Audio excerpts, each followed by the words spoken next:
If you follow my YB Books account, you probably wouldn't believe that I read these kind of books. But I think if you met me back in 2020, you would probably think this is so me.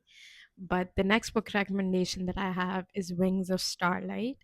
It's by Allison Saft, and it's also from Disney Studios. It's a sequel of the Tinkerbell Secret of the Wings movie, and it's about Queen Clarion and the Lord of the Winter, and how sh- and it's about showing the story of why the winter woods are forbidden to the other fairies. The book basically shows the backstory of Queen Clarion, of how when she was a child she was really nervous about becoming queen, and her mother was pretty strict with her, and there were a lot of things that she didn't understand about ruling a whole kingdom. But eventually, as she grew, she started feeling more confident as problems arised, and there's a whole sort of journey there that I don't want to get into. But I really like this book.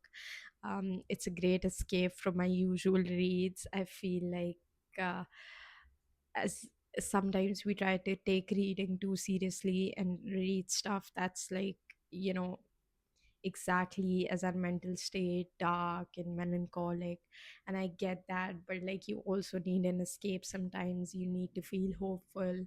And I always love Disney movies like Tinkerbell, Cinderella, Beauty and the Beast, and not just the princess movies.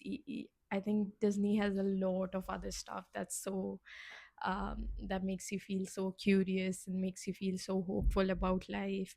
And it's not all fake. Like, fairy tales do exist. If you go out in nature, if you look at a farm and you look at the animals there, if you look at the mountains, if you swim in an ocean, it does feel like a fairy tale. And I feel like we do really need to preserve that feeling, because the world is progressing way too quickly. We don't know, you know where anything is heading, and like, w- we just have to go with the flow. So like, fairy tales do make it easier. If you have hope in something, it makes life much more easier, which is why I think reading some calming books, reading some books that help you escape, is really important. About the book itself, firstly, I just love the cover.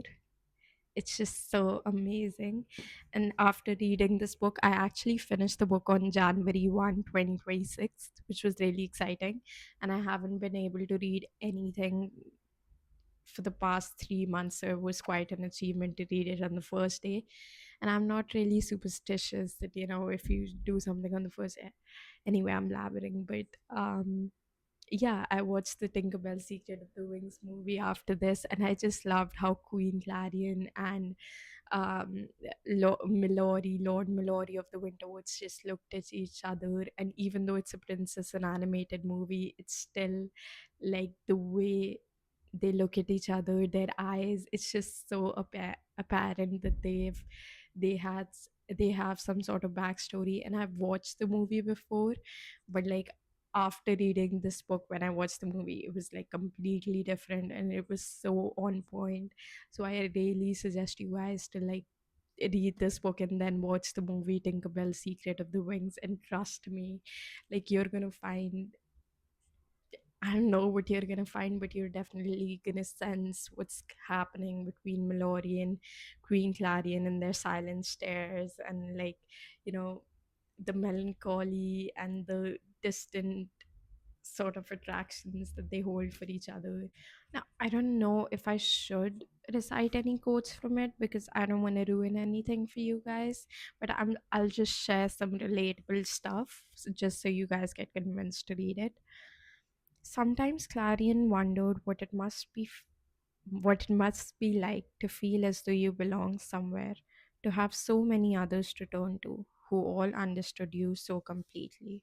I don't think that's possible for even someone who's the happiest person in the world to have a community that understands him. But I feel like when you're lonely, you feel like others have a better life and they have people who understand them, but that's not always true. Even if you're surrounded by the people who love you the most, they don't really understand you.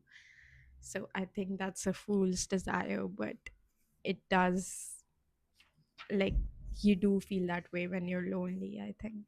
The character of Clarine kind of reminded me of Mary Shelley's uh, quote that went like, I forgot that I was brought into this world to be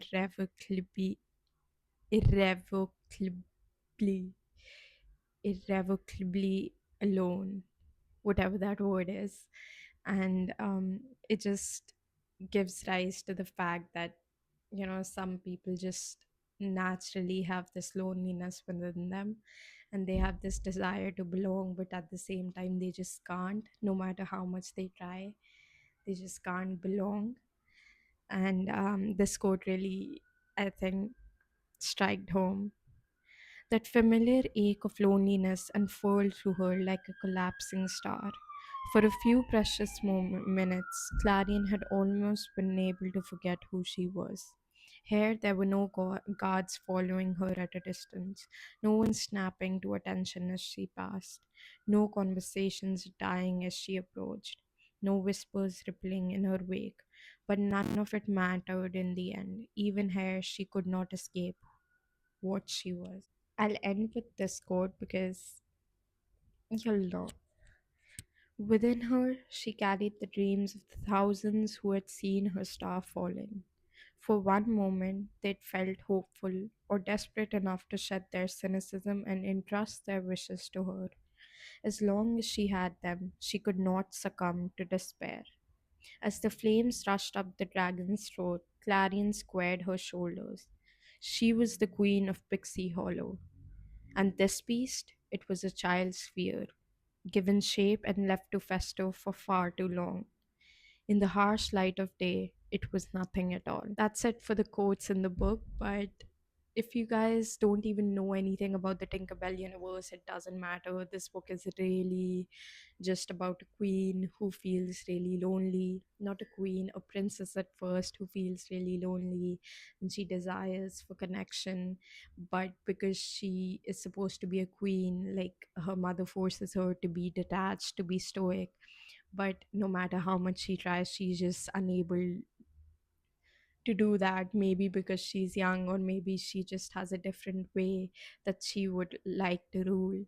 And slowly, through a lot of problems and a lot of crisis, she learns to figure out how to trust her own instincts. And I think it's a really powerful story of how to escape, you know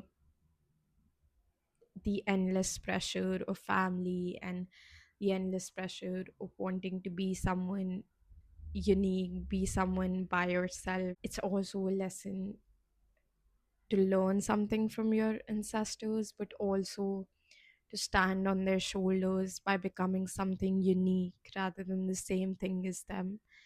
And yeah, it's a really beautiful book, and I hope you guys like it and are convinced to read it. Hope to see you guys in the next video.